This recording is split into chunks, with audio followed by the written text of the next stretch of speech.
Cézy est au cœur du quartier Atlantec, une zone de 27 hectares entièrement dédiée à l'innovation dans les domaines de l'éco-construction et de l'efficacité énergétique. Ici, vous êtes dans un parc démonstrateur du bâtiment de demain et du vivre ensemble de demain. Nous allons ici démontrer qu'effectivement, en lien en utilisant le prétexte de l'énergie, que l'on peut concevoir des bâtiments différents, se mouvoir différemment et vivre différemment. Et je me plais à dire qu'ici, nous avons une promesse, c'est passer du bien construire au mieux vivre. Cézy est installée au sein du Labintech, véritable pôle d'innovation qui regroupe des centres de recherche, une pépinière d'entreprises innovantes et un cluster d'entreprises. Ce bâtiment, le Labintech, qui est donc situé dans ce parc Atlantec, est une ruche de l'innovation, puisque vous y trouvez à la fois un organisme de recherche, Tipeee, mais des organismes de formation tels que Cézy, et des entreprises innovantes que vous pouvez découvrir dans le Creatiolite. Karen Honoré, directrice de Cézy La Rochelle, nous explique les raisons de l'implantation du campus sur le territoire.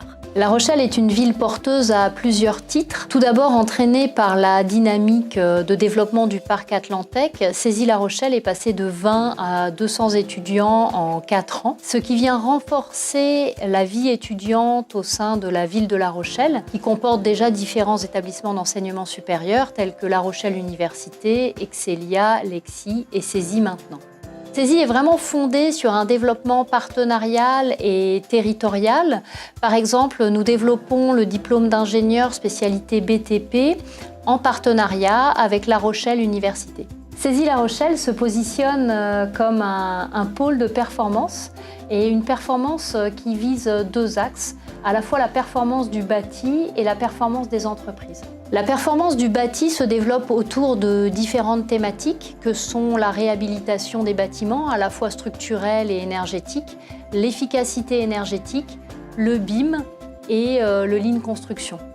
Et la performance des entreprises se développe à travers 2 champs que sont la transition numérique des entreprises et la transition sociétale des entreprises. Tipeee est une plateforme technologique du bâtiment durable implantée au sein du Labintech. Tipeee s'adresse à toute la chaîne de valeur des acteurs du bâtiment. On est organisé en 3 pôles d'activité. Nous avons un laboratoire d'essai pour tester des matériaux de construction à différentes échelles.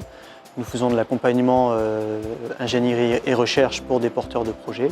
Également, nous faisons de la formation à destination des professionnels. Avec le Cézy, on a des collaborations à différents niveaux. On travaille avec eux sur le domaine de la formation, donc on intervient dans leur formation sur différents sujets, notamment sur le BIM ou d'autres sujets du bâtiment. Et également, on monte des projets de recherche avec eux, des projets sur l'efficacité énergétique ou sur la qualité d'air. Le Labintech accueille aussi une pépinière d'entreprise.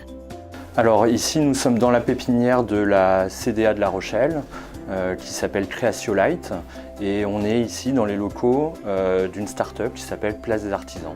Alors aujourd'hui, Place des Artisans travaille dans plusieurs dynamiques, mais pour l'instant, on se concentre sur le lancement d'une application qui est un comparateur de matériaux et d'outillage. Le Cézy a 2 compétences qui nous semblaient très intéressantes, à la fois travaille sur des outils en lien avec la maquette numérique et le BIM, mais a aussi une formation qui est liée au numérique, une école d'ingénieur. Et ces 2 disciplines sont des choses très importantes dans l'activité de Place des Artisans. Anne-Laure Griveaux est l'animatrice du cluster d'entreprises sur l'éco-habitat, un groupement qui compte près de 200 adhérents et qui vient enrichir les connaissances des élèves de Cézy École d'ingénieurs au sein du Labintech. Au cluster éco-habitat, on fait plusieurs choses. D'abord, les professionnels se rencontrent via justement des visites de chantier, des rencontres thématiques. Il y a plusieurs animations qui sont proposées tout au long de l'année qui permettent aux professionnels de se rencontrer. Et ça permet de rendre concrètes les choses.